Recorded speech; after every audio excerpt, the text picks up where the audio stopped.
Hello mga ka-learners! Welcome to another topic natin in Earth and Life Science. Yung nauna nating presentation is all about minerals. This time, we're going to have lesson 2.2, which is all about rocks, its types and properties. So what we are waiting for? Let's continue. Again, don't forget to follow, like, and subscribe to Sir Arnold Ryan to our YouTube channel. Thank you so much. Now, let's sign in again. Alright. Our objective for this discussion are the following. Identify the three types of rocks, classify the rocks as to igneous, sedimentary, and metamorphic rocks, and of course, appreciate the importance of rocks in our daily living. Before anything else, let's discuss and define petrology. Petrology is the branch of geology concerned with the compositions, structures, and origins of the rocks. Mga ka-learners, ang petrologic research po, ito yung pag-aaral tungkol sa bato. The field studies and laboratory studies are included here. It can be a combination of chemistry, mineralogy, physics, geologic mapping, and sometimes biology. Tamang narinig nyo mga ka-learners, meron ditong mineralogy. No sa ating unang presentation, we have also discussed mineralogy. Now, this time, we also have petrology. Connected talaga sila. Okay? Ang petrography ay subdiscipline din ng petrology. Ito naman ay nagdi-discuss tungkol sa description and classification ng rocks. Petrologists ang tawag sa mga taong nag-aaral tungkol sa rocks. About rocks, classifications, and how they were formed. And again, mga ka-learners, ang ating mga rocks ay naka-classify into three, which are the igneous, sedimentary, and of course, yung metamorphic rock. Ang rocks ay same lang din halos sa minerals. They are naturally occurring with solid mass or aggregate of minerals. Ang Earth kasi natin is a solid rock talaga with 2,900 kilometers where mantle meets the liquid outer core. A rock is a naturally occurring solid aggregate of one or more minerals. Ito mga aggregate minerals na to, forming the rocks, are held together by chemical bands. Yung mga grains niya, mga ka-learners, can be different in color, texture, and sizes. Ang mga geologists natin, they group the rocks into three categories and how they are formed. Nasabi ko na to kanina, igneous, sedimentary, and metamorphic. Ang mga petrologists natin, they classify rocks based on how they were formed. So, we have the following places in the Philippines with different rock formations. Like for example, yung Morong Beach, no? Sa Batanes, Sabtang Islands, Batanes. We also have yung Kapurpurawan, yung white and beautiful icon of Ilocos Norte. Also, we have the Biri Island sa Northern Samar. Limestone Rock Formation, El Nido, Palawan. Ito po sa Surigao, Mindanao. So again, no, we need to appreciate this kind of rock formations kasi rare yan, and of course, it took a long time para po ma-form. Now, we already appreciated it, but we need to discuss more, no? Itong three main categories of rocks. Although there are some occasional ambiguity talaga, we commonly divide rocks into three classes. Meron tayong igneous, sedimentary, and metamorphic. Ang rocks po ay commonly divided depende sa kanilang resulted formation. And ito talaga ay nagkakaroon ng differences with composition, texture, and internal structure. So we have here the igneous. So, ang igneous rocks, which are solidified from molten material called magma. Yan. Igneous means fire. We also have the sedimentary rocks consisting of fragments derived from pre-existing rocks or materials precipitated from solutions. And also, ayan po, sediments talaga yan. Also, we have the metamorphic rocks, which have been derived from either igneous or sedimentary rocks under conditions that cause changes in mineralogical composition, texture, and internal structure. From the word meta means change and morph means to form. Ito yung mga iba't ibang uri ng ating rocks, we have the igneous rocks like obsidian, granite, basalt, pumice, gabbro. Sedimentary rocks, sandstone, breccia, limestone, conglomerate, and shale. Sa metamorphic rocks, schist, slate, marble, quartzite, and gneiss. And what you see is a rock cycle. When we say rock cycle, ito yung changes of rocks from one kind to another. Usually, ang rock cycle reflects the basic relationship among igneous, metamorphic, and sedimentary rocks. May mga factors like, for example, erosion. It includes weathering, no? Pati yung transportation to a site or of deposition. Also, we have the diagenesis na talagang nagpa-process of forming sedimentary rock by compaction and natural cementation of grains. And yung conversion of sediment to rock is termed as lithification. Tingnan nyo po, from igneous, so by means of melting, tapos nagkaroon ng magma, then nag-cool siya na form ang igneous rocks. Then by means of heat and pressure, pwede siya magdiretso ng metamorphic. Or kung minsan nagkakaroon ng weathering and erosion na precipitate, then it transform into sedimentary rocks. Then by means of compacting and cementing, nagkaroon ng weathering and erosion, nagtapos na babad siya sa mataas na heat and pressure, then it forms a metamorphic rock. Then, of course, pag nag-melt ulit siya, babalik ulit siya sa pagiging igneous rock. Metamorphic rocks pwede din bumalik sa sedimentary rocks kapag na-apply ang weathering and erosion. So, see, rock cycle is a cycle wherein rocks can be observed with different transformation from one kind to another. Okay, take a look at the picture. So, kitang-kita naman, nagsimula sa magma, then na-form ang igneous rocks, then nagkaroon ng weathering, erosion, na-transport to pababa sa water, bodies of water, nagkaroon ng sedimentation, cementation, and compaction, na-form sa sedimentary rocks. Then after that, by means of too much heat and pressure, nababad siya doon, so na-form ang metamorphic rocks natin. And dahil din sa melting, bumalik ulit siya sa pagiging igneous rock. So again, ganon ang ating rock cycle. But first, let's discuss and give a highlight with igneous rocks.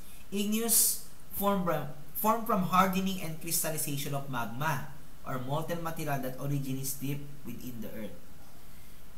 Ang igneous rocks ay nag-solidify na magma or lava. Magma is thought to be generated with a layer or partially molten rock underlying Earth's crust at a depth below about 600 kilometers or 40 miles ang lalim nito. Ang lava ay liquid magma on Earth's surface and then solidified rock formed by cooled lava. There are two main groups of igneous rocks. Meron tayong extrusive and intrusive. Pag sinabi natin extrusive or volcanic rock, it forms when magma makes its way to Earth's surface as lava and then cools. The crystals are very small or fine-grained since the cooling process is fast. So pag sinabi natin extrusive, mga ka-learners, ito yung labang muna siya, na-form siya from lava, then yung surface niya makinis, ayan, fine-grained. On the other hand, intrusive or plutonic, it cools slowly beneath the Earth's surface and are created by magma rin. The intrusive igneous rocks have very large crystals or coarse grain. Hindi siya makinis or malalaki ang makikita mong grain niya or batik-batik sa kanyang itsura. Ito po yung itsura niyan. Okay, take a look at the following. Oh. So, ito po yung fine grain. Yan. Then, ito yung extrusive, no? Then, ito yung intrusive. So, mas nakikita na talaga natin yung kanyang coarse grains sa bato. So, again, wag malilito. Extrusive or apanitic, mas makinis. Kapag paneritic or intrusive or plutonic, yan ay mas maraming large crystals sa makikita. Hindi siya makinis. Okay, ayan po yung mga samples natin. Okay, we also have the igneous rocks based on composition. We have the mafic, the magmas associated with crystals spreading. Also, felsic, no? Magmas associated with crystal compression din. Yan. So, pag sinabi nating based on composition, yung mafic po, dark talaga yan sa colors. Made up of magnesium and iron kadalasan. Ang felsic naman po, light in color, like feldspar and silicates. We also have, mga ka-learners, yung intermediate between mafic and felsic. And also, the ultramafic, very dark color. So, kapag nakakita tayo ng sobrang dark na color na igneous rock, ultramafic yan. Okay? Pero kapag dark lang yung color, that's mafic. Okay, let's continue. Igneous rocks, meron tayong, yun nga po, nabanggit ko kanina, yung extrusive igneous rocks cool quickly and talagang nagkakaroon ng fine grains. Samantalang intrusive igneous rocks, they form from magma that cools slowly and nagkakaroon ng coarse grain or malaki na crystal sa kanyang face. Now, the question is, extrusive rocks cool on the surface of the earth. Do you think they cool quickly or slowly? So, what do you think, mga ka-learners? If your answer is quickly, that's correct. Now, intrusive rocks cool underground. Do they cool quickly or slowly? Ano sa tingin mo, mga ka-learners? If your answer is slowly nga, that's correct. Igneous rocks are made up of crystals. And here's another question. What do you think happens to the size of the crystals when they have a long time to grow? Kapag matagal yung kanilang paglaki, ano nangyayari sa crystals nila? Ano nangyayari dun mismo? The answer is they grow big. Which type of igneous rock do you think has the bigger crystals? Intrusive or extrusive?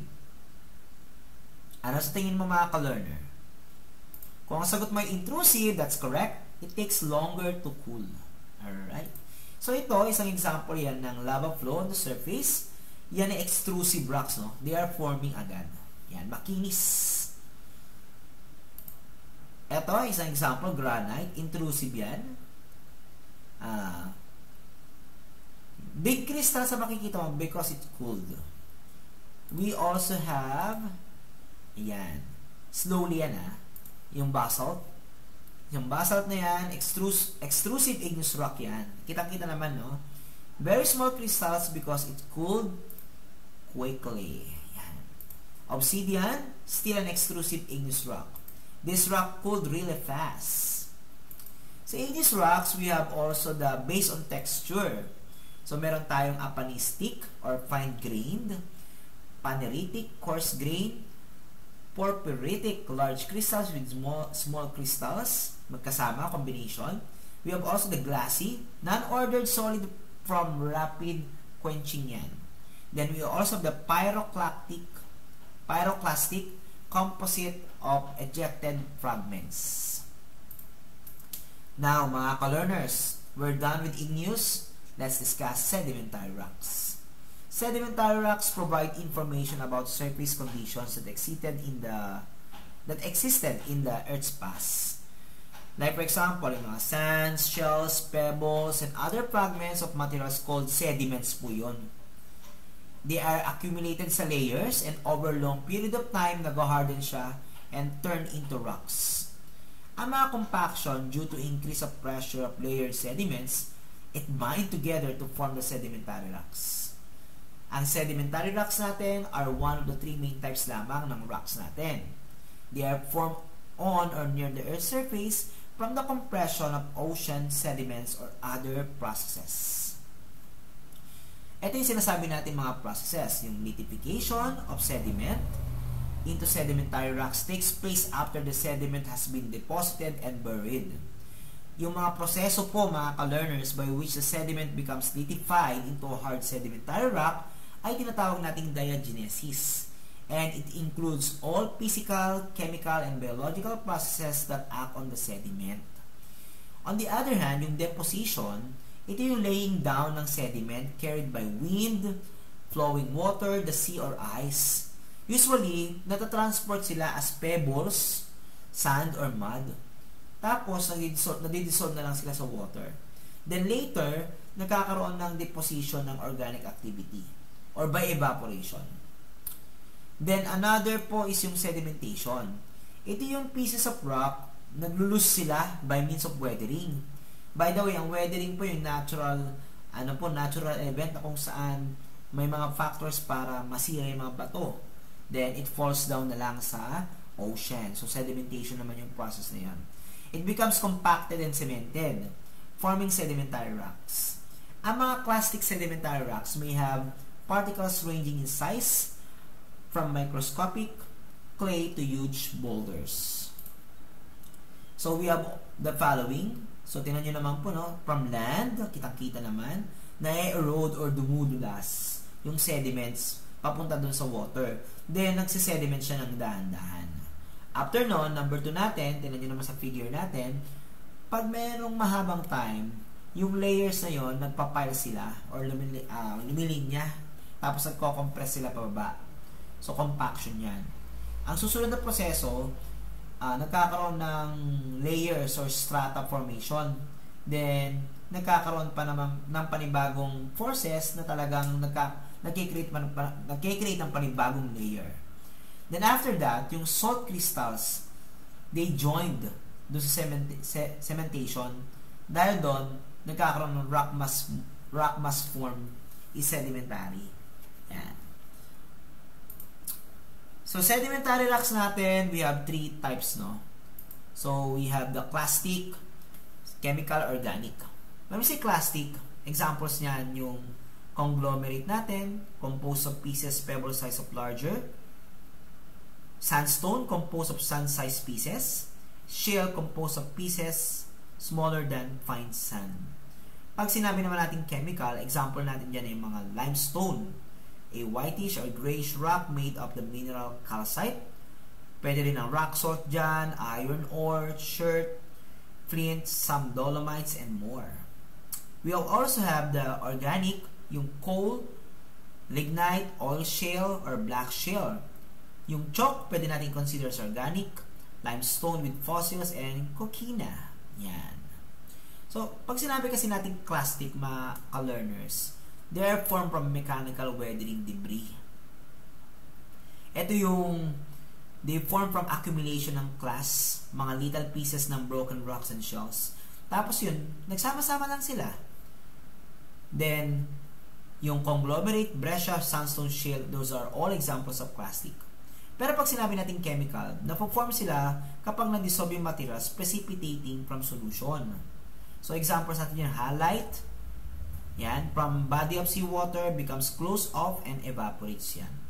Yung organic, napo-form sila by accumulation of sedimentary debris caused by organic processes. Like for example, yung coal, no? Organic matter yan in the form of plant fragments. So, mga debris or mga kung ano-ano lang ng puno na nalaglag mula sa lupa, gumulong-gulong papunta sa dagat or sa bodies of water, then through time, nagkaroon ng formation. So, organic yon.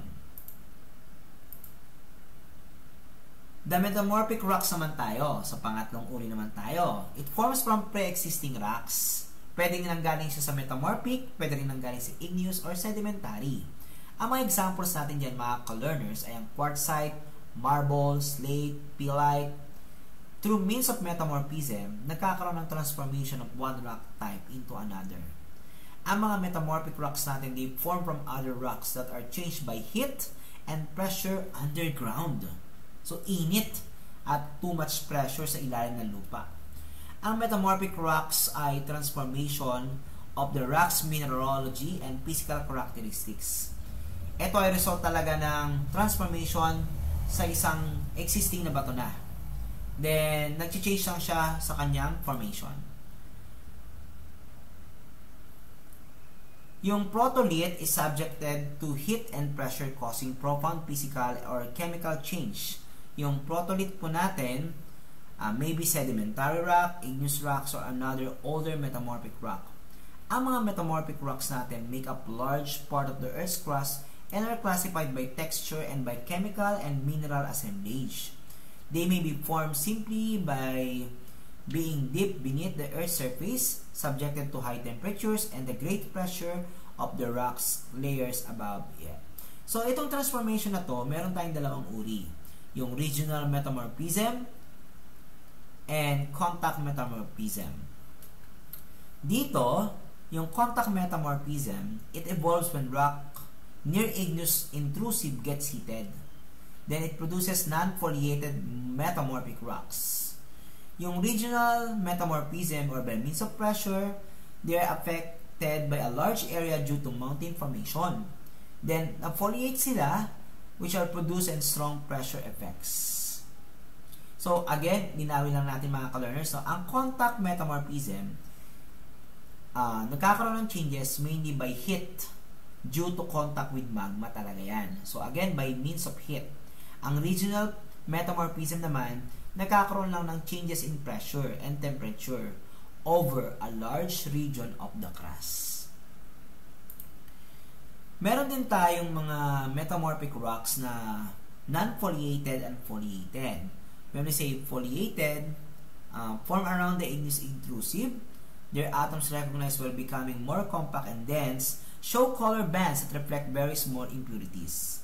Actually, yan na rin yung tinatawag natin na contact metamorphism. And also, itong foliated naman, form within the Earth's interior, extremely high temperature and unequal pressure, better identified on the basis of their texture. So, regional, ano naman po yan? Regional metamorphism. Okay, so examples ng ating mga foliated and non-foliated, yung slate, serpentine, and gneiss. Pag non-foliated, mga marble, quartzite. So, these are all examples of metamorphic rocks. Now, there's a classification of metamorphic rocks. So, meron tayong mga metamorphic rocks classified on the basis of texture and composition. Unlike sa igneous rocks, sila talaga ay nagkakaroon ng proliferation of local and specific names. Metamorphic rock names are surprisingly simple and flexible. So, ito na po. We have the foliation. Ito yung mga planar fabric elements. And lineation, linear fabric elements. Sa linear fabric elements, they have no genetic connotations. Sometimes, high-strain rocks lang sila na na-foliate, but they are treated separately. Ito po example, yung ating mga foliated metamorphic rocks like slate and the pillite. Ito naman foliated, gneiss, no? Ang mga non-foliated metamorphic rocks, simpler than for foliated rocks. Again, ito po ay nagka-classify applies only to rocks that are not produced by high-strain metamorphism. So, ito, granophyls, ito yung texture characterized by lack of preferred orientation. Pag sinabi naman natin granulite din, itong term na to is now used to denote very high-grade rocks talaga. We also have the hornfels. It's a type of granophyls yan that is typically very fine-grained and compact. Hornfelses are tough and tend to splinter when broken. So those are the kinds and types of rocks: igneous, sedimentary, and metamorphic. Importance of rocks. Para saan ba itong pinag-aaralan natin, mga ka-learners? Okay. Before that, rocks are very important talaga in the formation of soil that can be used for agricultural production. Importante yan. Ang rocks natin used for building purposes. Sandstone, gravel, sands are used for building houses, construction ng kalsada. Ang rocks din ay ginagamit sa sources of energy or fuel such as the coal and petroleum. So, ang dami niyang uses. Again, we treat the rocks as important din, even though they are non-living materials. Again, this is Sir Arnold. Don't forget to like, follow, and subscribe to our YouTube channel, Sir Arnold Ryan. Thank you so much, mga ka-learners. Hopefully, you've learned a lot.